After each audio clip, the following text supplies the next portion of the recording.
Je repasse la parole au président actuel de l'AFPAC pour un petit temps festif pour célébrer les 20 ans de l'association. Oui, merci à toutes et à tous. Effectivement, l'association française des pompes à chaleur a été créée en 2002 par un des membres fondateurs qui est ici. On est ravis d'accueillir Pierre Sabatier. Pierre, si tu veux bien nous rejoindre. C'est un moment là pour les 20 ans de l'AFPAC, voilà, de célébrer les présidents qui ont tant œuvré, tant donné de leur temps. Et je vous parle de connaissance de cause. Quand on m'a proposé le poste là, que j'ai été élu, je me suis dit ça va être tranquille, mais non, pas du tout. Ça demande beaucoup d'investissement. Donc voilà. Et puis ensuite, David Bonnet, je crois qu'il y a une petite animation qui tourne pour éviter de me répéter et d'être trop long, qui vous donnera un aperçu des travaux de l'AFPAC. Thierry Nil, la guest star, qui est au fond de la salle. Bonjour Thierry, bienvenue. Et Eric, je ne sais pas où est Eric. Ah, il est là. Et Eric Bataille, qui se sont succédés. Salut Thierry, ça fait plaisir de te voir. Ça va ? Voilà, donc on va pas être trop long. L'idée, c'est peut-être que chacun d'entre vous, si vous aviez un petit mot, une petite anecdote, nous raconter sur l'AFPAC. Voilà. On commence peut-être par Pierre, par ordre chronologique.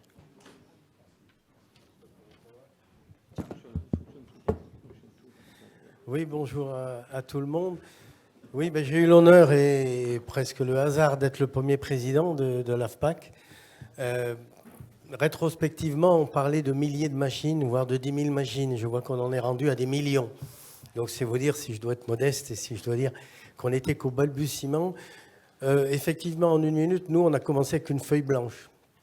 On se réunit, on trouve un nom, AFPAC, pourquoi pas, et on crée énergéticien, industriel et installateur. Comment on va démarrer ? Et donc, on s'est attaché sur le plan interne à dire on a un combat qui est la qualité. On était contre ceux qui faisaient du gaz, ceux qui faisaient des mazout, etc. On était les empêcheurs de tourner en rond et on se développait. Donc qualité, qualité, qualité. Donc pour les industriels, c'est NFPAC, boum boum, c'est clair, c'est net, il y a des normes, c'est précis. Pour les installateurs, c'est Calipat. Et on s'est dit, avec ces deux piliers-là, on pourra prétendre avoir fait le boulot en disant maintenant, c'est costaud, c'est sérieux, c'est comparable, c'est clair, c'est précis. Donc ça, c'était le projet, si je puis dire, interne, qualité. Projet externe, c'est de dire on est inconnu. Donc on frappe, AFPAC, vous sortez d'où, vous êtes qui ? Et donc il a fallu taper les portes des ministères, de toutes les organisations, etc. Ça a été long, mais ça nous a permis d'arriver au ministère de l'écologie qui se maintenant, de Bercy pour les crédits d'impôt, en étant l'interlocuteur reconnu. Donc ça, c'était capital. Ça a pris 3-4 ans, mais ça s'est fait. Et ça s'est terminé, notre reconnaissance, avec l'ADEME. Au début, l'ADEME ne nous disait pas bonjour. Vous êtes électrique, nucléaire. Donc, il y avait des risques. Et puis, au fur et à mesure, on a fini par rentrer en contact. Ça aboutit par la signature, peu de temps avant que je laisse la place à David Bonnet, de la signature avec Madame Papalardo, qui était la présidente de l'ADEME, d'un grand accord qui nous a donné une reconnaissance et des moyens qui ont permis justement à l'AFPAC d'être après considéré comme le représentant de la filière.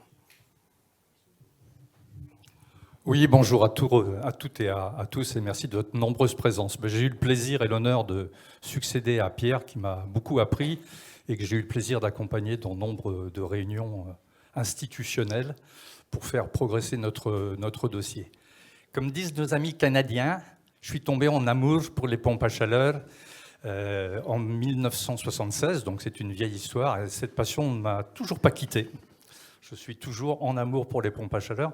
J'avais l'habitude de dire de temps en temps que la pompe à chaleur était peut-être ma maîtresse, et mon épouse pensait qu'elle aurait peut-être préféré que ce soit une maîtresse de chair et d'os, plutôt que la pompe à chaleur, parce qu'elle pouvait rentrer en concurrence. Là, en face de la pompe à chaleur, elle n'avait pas tellement les moyens. Je me souviens d'une assemblée générale où j'ai eu le plaisir de dire que le 21e siècle serait pompe à chaleur ou ne serait pas. Et je pense que là, j'avais joué à Madame Irma, mais Madame Irma a eu raison, c'était une bonne voyante. Au point de vue, je dirais, de ce qui a marqué, et je vais être bref parce que sinon, si vous voyez le déroulé, il y a des tas de choses qui ont été faites. Je reprendrai 3 points, juste. Un qui a été effectivement la première JPAC, mais qui ne s'appelait pas encore JPAC, ça s'appelait Rencontre de la pompe à chaleur. Donc la première, elle ne s'appelait pas JPAC, mais c'était effectivement les rencontres de la pompe à chaleur. Un point qui a été important, ça a été effectivement le transfert de Calipac à Quali-ENR. On n'avait réellement ni la vocation, ni les moyens de gérer Calipac dans la durée. Et je pense que Quali-ENR s'en occupe très très bien et on peut que les féliciter de la manière dont ils ont porté Calipac.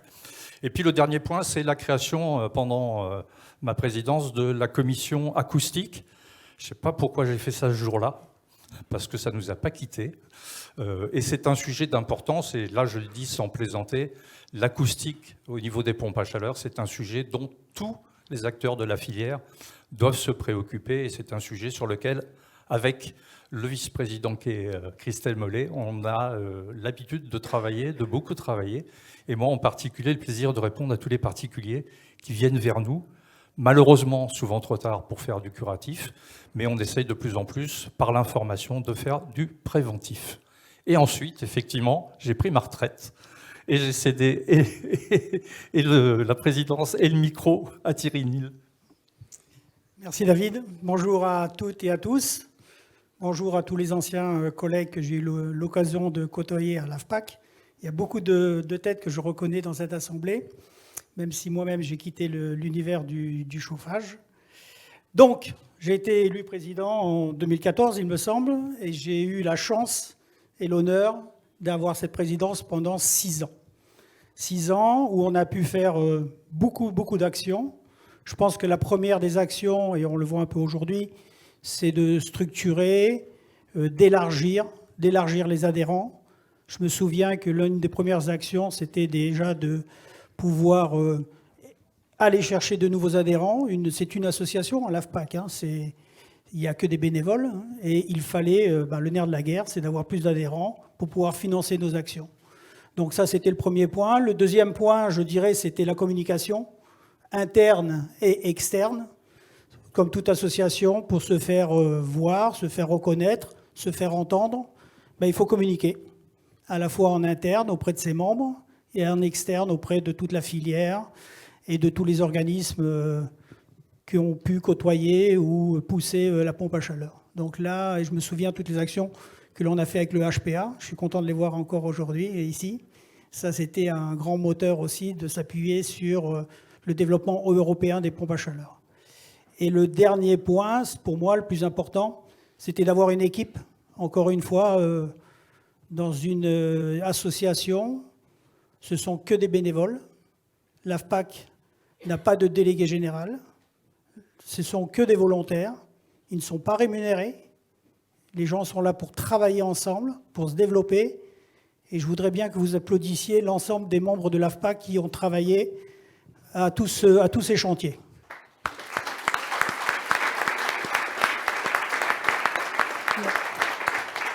On n'était pas tout seul, beaucoup de travail. Je salue aussi Gérard Charnet qui est dans la salle, qui a fait énormément de documents, des documents de base, des documents vraiment de référence pour développer la pompe à chaleur. Voilà, un grand merci. Donc après 6 ans, j'ai tiré ma révérence, je suis passé dans un autre domaine et c'est Eric qui m'a succédé.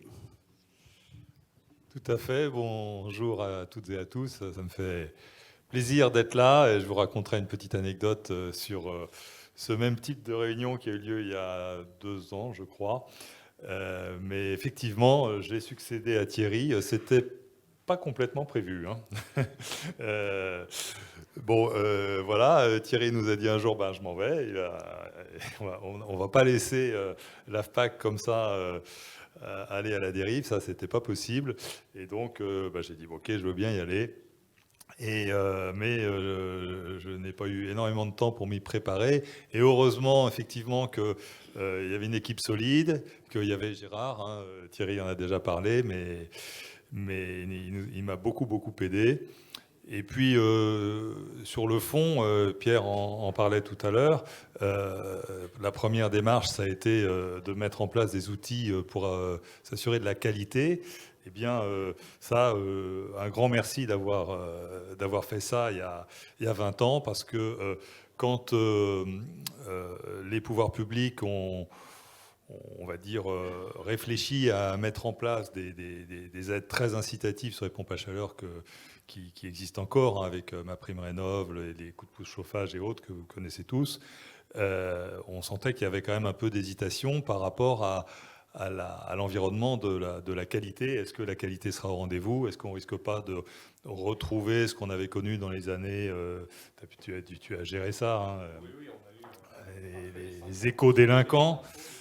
Voilà, donc il a fallu rassurer les pouvoirs publics, il a fallu aussi s'assurer que ça se passerait bien dans le respect de la qualité pour avoir des clients satisfaits et puis derrière des pouvoirs publics qui n'hésitent pas à investir.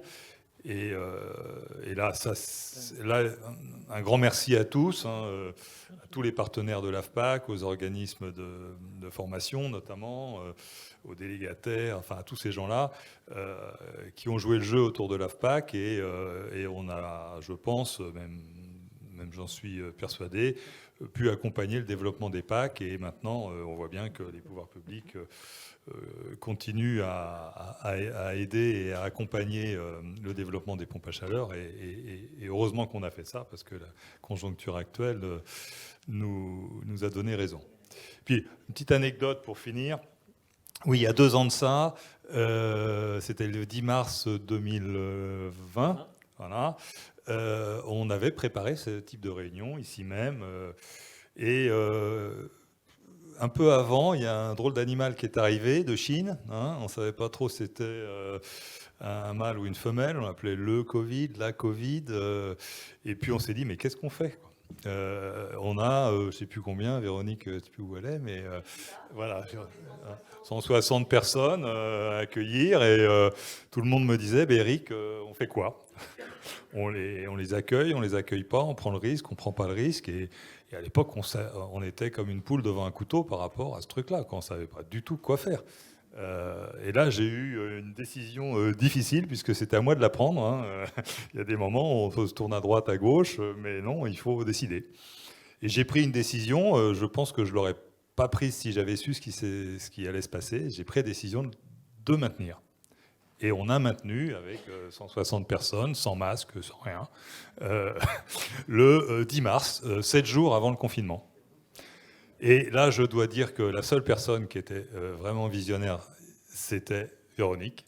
Puisque Véronique nous passait le petit gel hydroalcoolique sur les micros, les lingettes, enfin vraiment, elle prenait des précautions, on la regardait tous avec des yeux ronds, et c'est bien elle qui avait raison, quoi. Donc voilà pour l'anecdote. Bien, merci. Merci. On peut, je pense, les applaudir parce qu'ils ont vraiment œuvré pour le développement des pompes à chaleur.